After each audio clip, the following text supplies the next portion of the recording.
इतिहास के बीते दिनों में तो हम पीछे नहीं लौट सकते, पर हम ये तो देख सकते हैं कि हमने अपनी यात्रा कहां से शुरू की और कहां तक पहुंचे हैं। तो चलिए बिहार के इतिहास को समझने की कोशिश करते हैं। बिहार में सभ्यता के इतिहास के हर चरण में भौतिक उपलब्धियों पर दार्शनिक उपलब्धियों को वरीयता दी है। यही कारण है कि हर संक्रमण के दौर में लोगों ने बिहार की तरफ रुख किया है।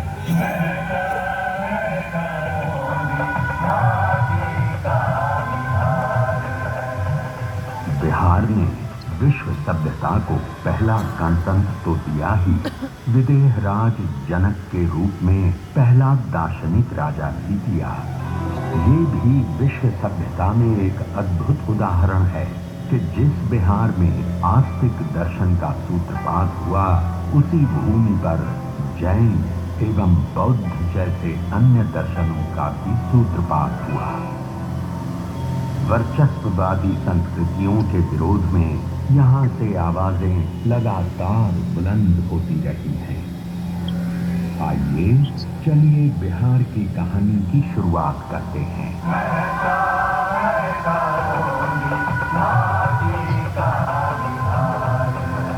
शताब्दियों पूर्व बिहार के ऋषि विश्वामित्र ने भारतीय सभ्यता और संस्कृति को तत्कालीन संकीर्ण और रूढ़ मानसिकता से ऊपर उठाकर एक नई चेतना दी। विश्वामित्र ऋग्वेद के अनेक मंत्रों के रचयिता थे। उनका आश्रम आज के बक्सर जिले में स्थित था। राम और लक्ष्मण को लेकर उत्तर बिहार में स्थित विदेह की सीता से मिलाने का काम विश्वामित्र ने ही किया। लोग जब अपने जीवन के सच, औचित्य, संवेदना और विडंबनाओं का प्रतिबिंब किसी व्यक्तित्व में पाने लगते हैं तो उससे हद तोड़कर जुड़ने लगते हैं। सीता एक ऐसा ही व्यक्तित्व लेकर पैदा हुई। सीता ने अपने व्यक्तित्व से संपूर्ण नारी जगत को वो विश्वास दिया जहां उसे कभी अग्नि परीक्षा नहीं देनी होगी। बिहार की कहानी को थोड़ा आगे बढ़ाते हुए महाभारत काल में आते हैं। इस काल के दो महान योद्धाओं को याद कर लेना जरूरी है। पहले मगध के जरासंध और दूसरे अंगराज कर्ण, जो कि वर्तमान भागलपुर जनपद के राजा थे। भागलपुर में कर्ण का किला पुरातात्विक धरोहर के रूप में आज भी मौजूद है। क्योंकि कर्ण किसी राजघराने के वारिस नहीं थे, इस कारण उन्हें पग पग पर अपमान का घूंट पीना पड़ा था। वो एक महान धनुर्धर बनने के साथ साथ महादानव्रती भी थे और इस व्रत की रक्षा में ही उन्हें जान गंवानी पड़ी थी।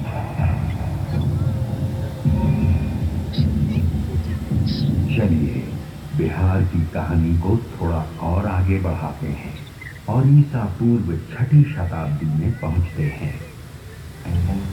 विश्व के इतिहास में ये वो दौर था जब पुरानी मान्यताओं को चुनौती दी जा रही थी। चीन में कंफ्यूशियस, यूनान में सुकरात और भारत में बिहार की भूमि से महावीर और बुद्ध के दर्शन का नवोन्मेष हो रहा है।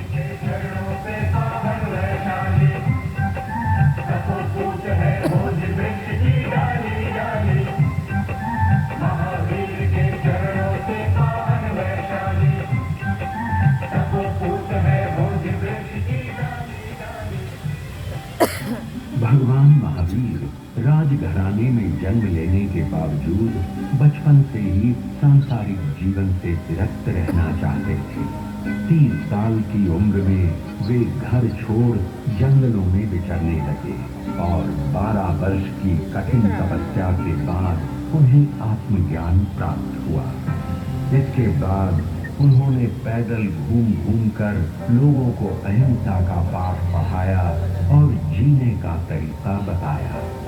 उनका एक प्रमुख दर्शन था अनेकांतवाद। इस दर्शन के अनुसार सच को देखने का सबका अलग अलग नजरिया होता है, और जब तक हम सत्य को हर एक नजरिए से परख नहीं लेते, तब तक संपूर्ण सत्य को नहीं समझ सकते।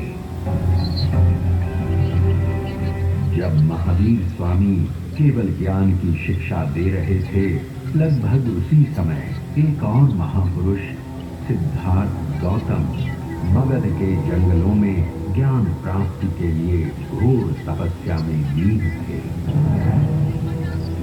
इतिहास इस बात पर मौन है, पर हो सकता है महावीर और सिद्धार्थ गौतम मगध के जंगलों में एक दूसरे से मिले होंगे। आज से ठीक 2600 साल पहले वो भी क्या दृश्य था, जब सिद्धार्थ गौतम ने गया से 15 किलोमीटर की दूरी पर निरंजना नदी के तट पर पीपल के वृक्ष के नीचे अंतिम ध्यान किया था।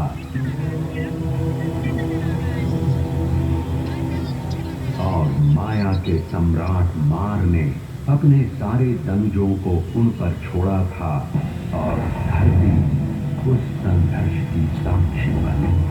संपूर्ण बौद्ध जगत में बोध गया कि इस जगह को यूं ही ब्रह्मांड का केंद्र नहीं माना गया है। बुद्ध ने बताया कि दो अतिभास हैं, एक तरफ जीने का भोग और दूसरी तरफ आत्मदमन।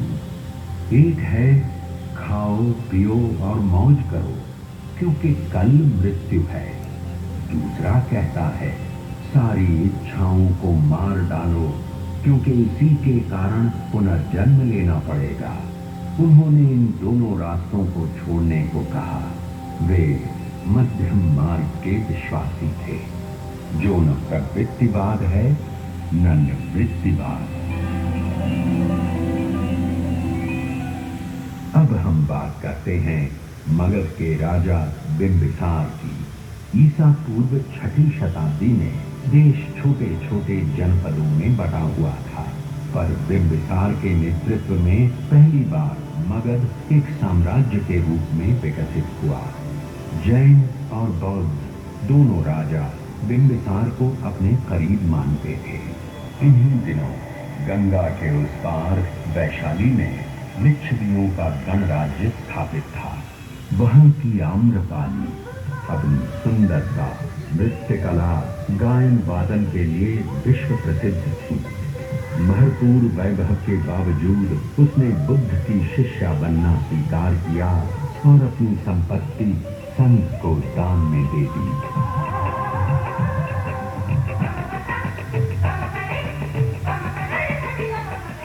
उधर राजनीति के क्षेत्र में बिंबिसार के पुत्र अजातशत्रु ने सामरिक दृष्टि को समझते हुए मगध की राजधानी को राजगीर से पाटलिपुत्र स्थानांतरित करने का फैसला किया, और उसी समय राजगीर की सप्तकर्णी गुफाओं में बुद्ध के 500 शिष्य 6 महीने की संगीति के बाद त्रिपिटकों का संकलन किया। बिहार की कहानी को और आगे बढ़ाते हैं और ईसा पूर्व 3री सदी के पाटलिपुत्र में पहुंचते हैं।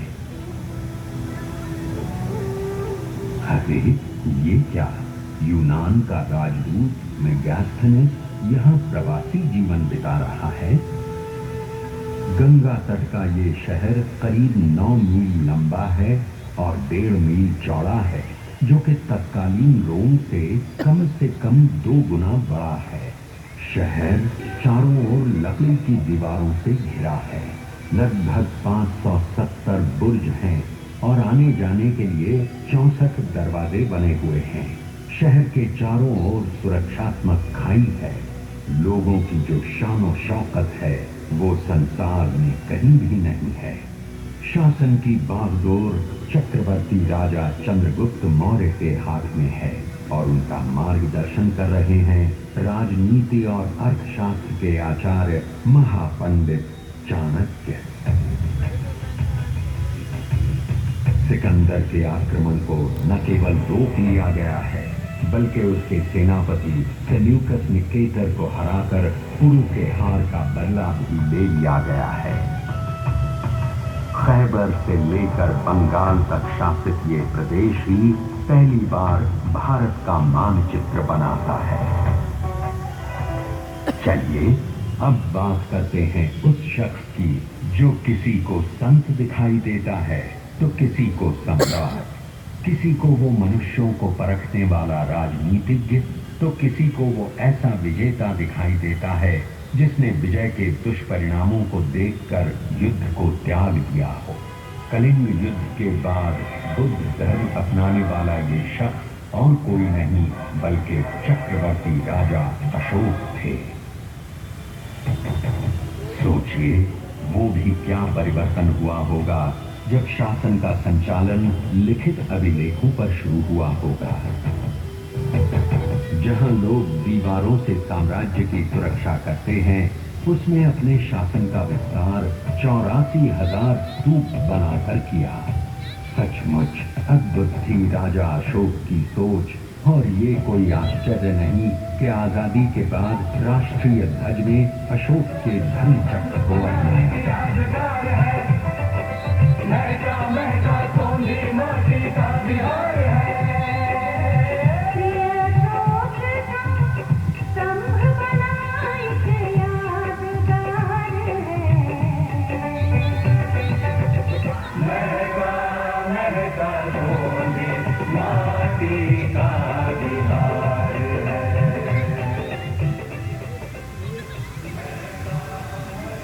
तो ये रही बिहार की ईसा पूर्व की कहानी।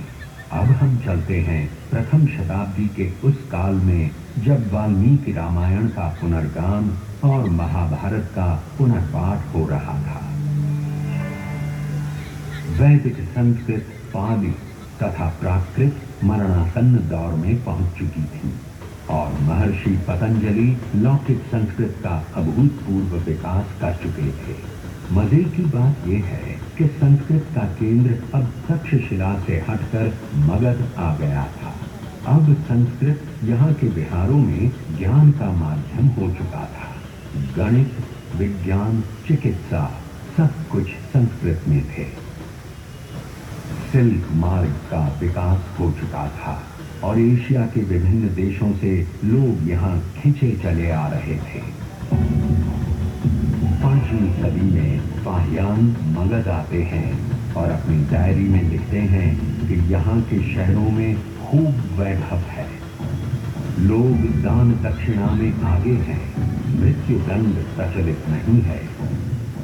बौद्ध और हिंदू धर्म एक साथ फल फूल रहे हैं। और अब बात करते हैं पाटलिपुत्र से 30 किलोमीटर की दूरी पर अवस्थित उस जगह की जिसे आज सरेगना कहते हैं। 5वीं सदी में खगोल एवं गणित के प्रकांड पंडित आर्यभट्ट तारों को गिन रहे हैं।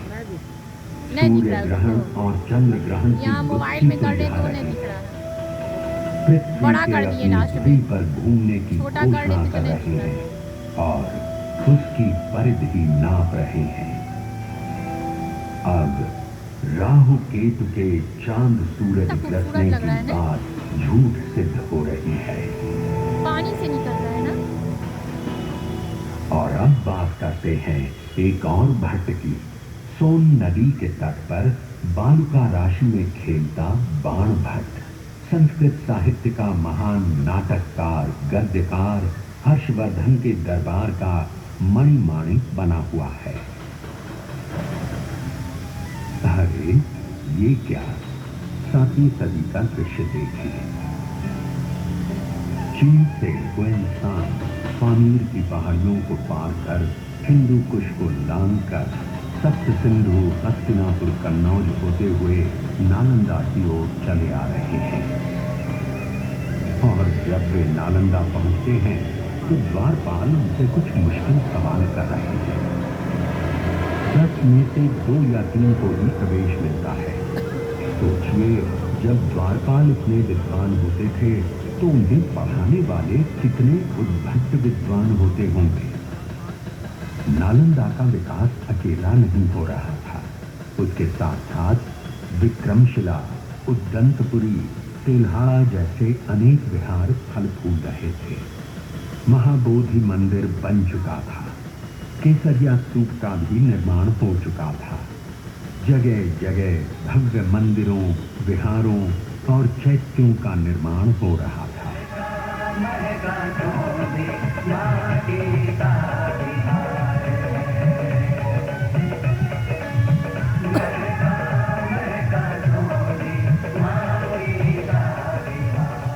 और ये देखिए 9वीं सदी का दृश्य, जब आदि गुरु शंकराचार्य दक्षिण भारत से चलकर मंडन मिश्र से मिलने सहरसा के महिषी गांव की ओर चले आ रहे हैं। लोगों को क्या आनंद आया होगा जब सन्यास और गार्हस्थ्य धर्म के द्वंद्व पर इन दोनों विद्वानों के बीच कई दिनों तक बहस चली होगी। और इस शास्त्रार्थ की निर्णायक भूमिका कोई और नहीं बल्कि मंडन मिश्र की पत्नी भारती निभा रही थी।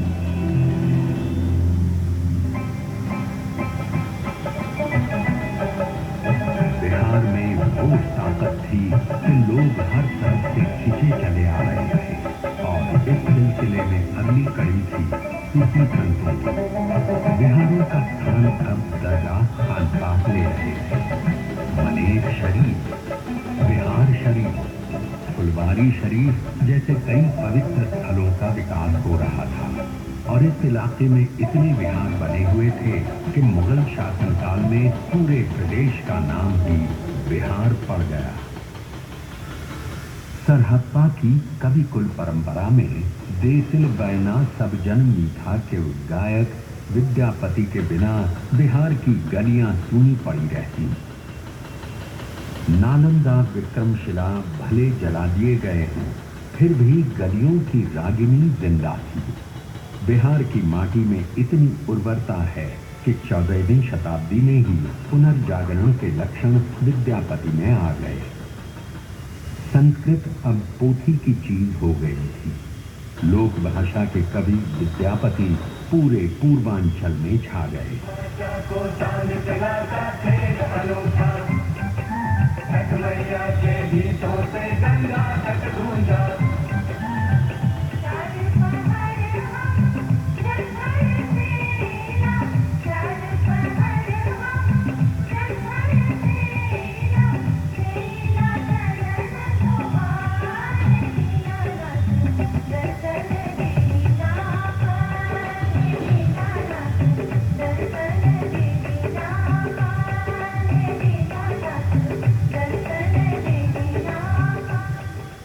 चलिए अब बात करते हैं बिहार के उस लाल की जिसने 16वीं शताब्दी में दिल्ली की सल्तनत पर अपना परचम फहराया। वो न केवल युद्ध कौशल में महारत हासिल किए हुए था बल्कि उससे भी ज्यादा कुशल शासन प्रबंधक था। उसकी सुदृढ़ शासन व्यवस्था का लाभ न केवल हुमायूं और अकबर को मिला बल्कि अंग्रेज शासन को भी मिला। ढाका से पेशावर तक की सड़क, रोहतास का किला, पंजाब में झेलम का किला, दिल्ली का किला, पटना का किला, सभी उसके अवदान हैं। ये कोई और नहीं पर शेर शाह सूरी थे। उसने देश में पहली बार चांदी से बने मानक रुपयों को चलाया और ये रुपए बाद में चलकर भारतीय उपमहाद्वीप के देशों की आधिकारिक मुद्रा बने। उसने डाक व्यवस्था को दुरुस्त किया और पाटलिपुत्र, जो कि 7वीं सदी से ढलान पर था, उसे पटना नाम देते हुए फिर से विश्व के मानचित्र पर ला खड़ा किया।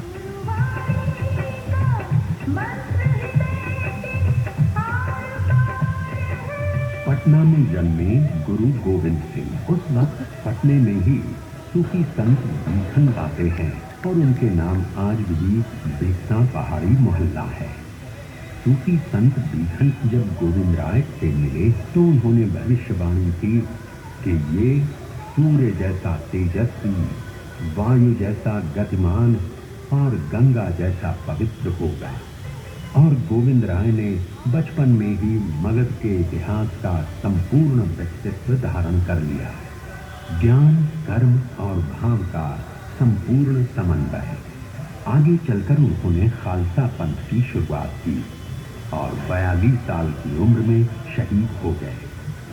आज भी पटना का तख्त सिख धर्मावलंबियों के लिए अकाल तख्त के ठीक बाद आता है।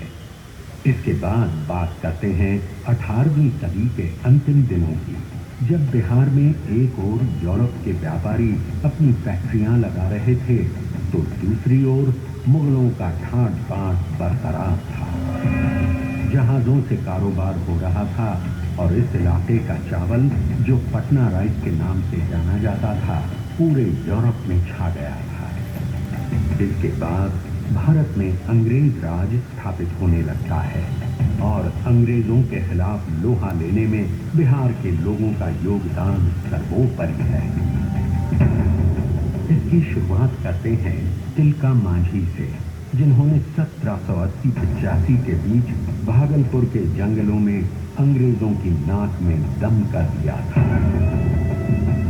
13 जनवरी 1781 को अंग्रेजों ने उन्हें भागलपुर में फांसी पर चढ़ा दिया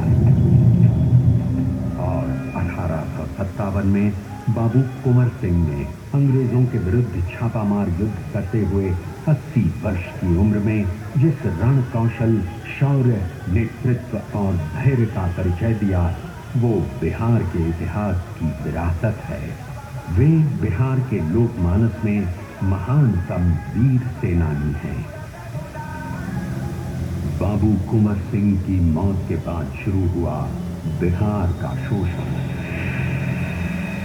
एक तरफ जमींदारी प्रथा, दूसरी ओर सामंती व्यवस्था और तीसरी ओर अंग्रेजों द्वारा बिहार एवं बिहारियों की उपेक्षा।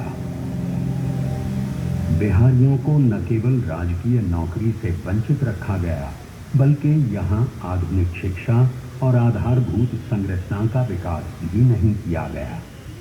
बिहार के लोग बस ताकतवर मजदूर बनकर रह गए। उधर इंग्लैंड में अफ्रीकी गुलामी को खत्म कर दिया गया था, पर उनको अपने उपनिवेशों को चलाने के लिए सस्ते मजदूरों की आवश्यकता थी। अपनी चालाकी दिखाते हुए अंग्रेजों ने 5 वर्ष का एग्रीमेंट करवाकर बिहार के मजदूरों का निर्यात प्रारंभ किया। क्या सूरीनाम, क्या ब्रिटिश गयाना, क्या दक्षिण अफ्रीका, क्या मॉरिशस और क्या फिजी, कहां नहीं भेजा गया बिहार के मजदूरों को। बिहार के ये लोग अपने प्रदेश के विकास को छोड़कर अंग्रेजों के उपनिवेशों का विकास करने लगे। कुछ मर गए, कुछ बच गए, सब एक दूसरे से पिछुड़ गए। सोचिए क्या बीती होगी पत्थर तोड़ते उन परदेशियों पर और राह देखती पटोहियों पर। हालांकि एक खुशी की बात बता दूं कि बिहार के ये लोग अपनी मेहनत की बदौलत न केवल आगे बढ़े, बल्कि वहां के शासन की बागडोर भी संभाली।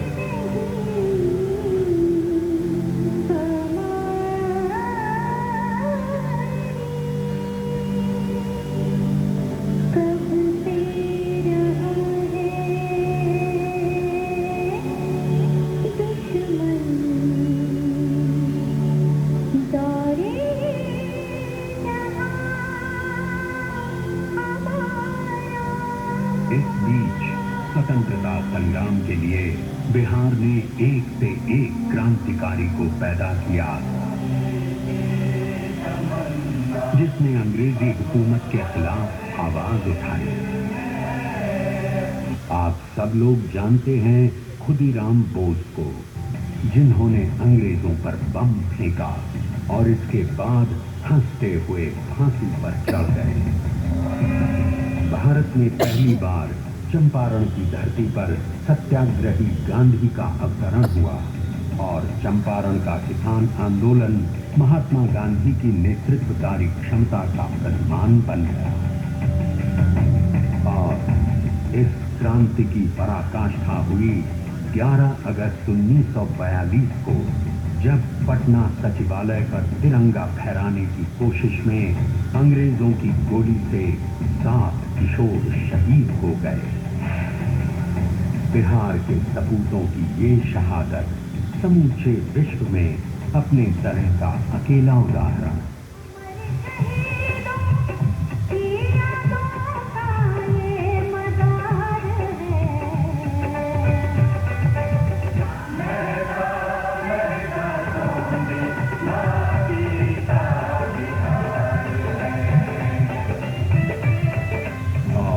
अब हम बात करते हैं उस शख्स की जिसकी उत्तर पुस्तिका पर लिखा है examining is better than examiner.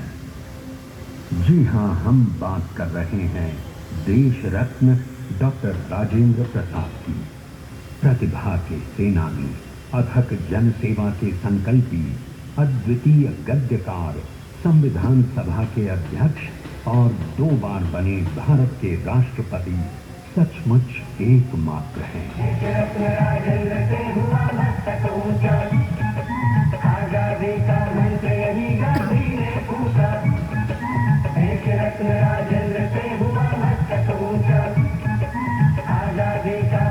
इसके बाद बात करते हैं उस महानायक की जिसने आजादी के बाद फिर से जब देश में मौलिक अधिकारों का हनन होने लगा तो ये गांधीवादी, ये सर्वोदयी उठ खड़ा हुआ जिसने 1974 के आंदोलन का नेतृत्व किया और संपूर्ण क्रांति का उद्घोष किया।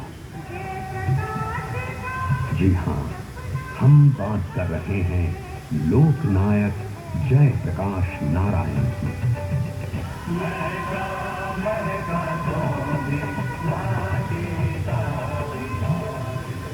आज बिहार अपने नव जागरण के दौर में पुनः अपनी विरासत को याद कर पुनर्जीवन प्राप्त कर रहा है।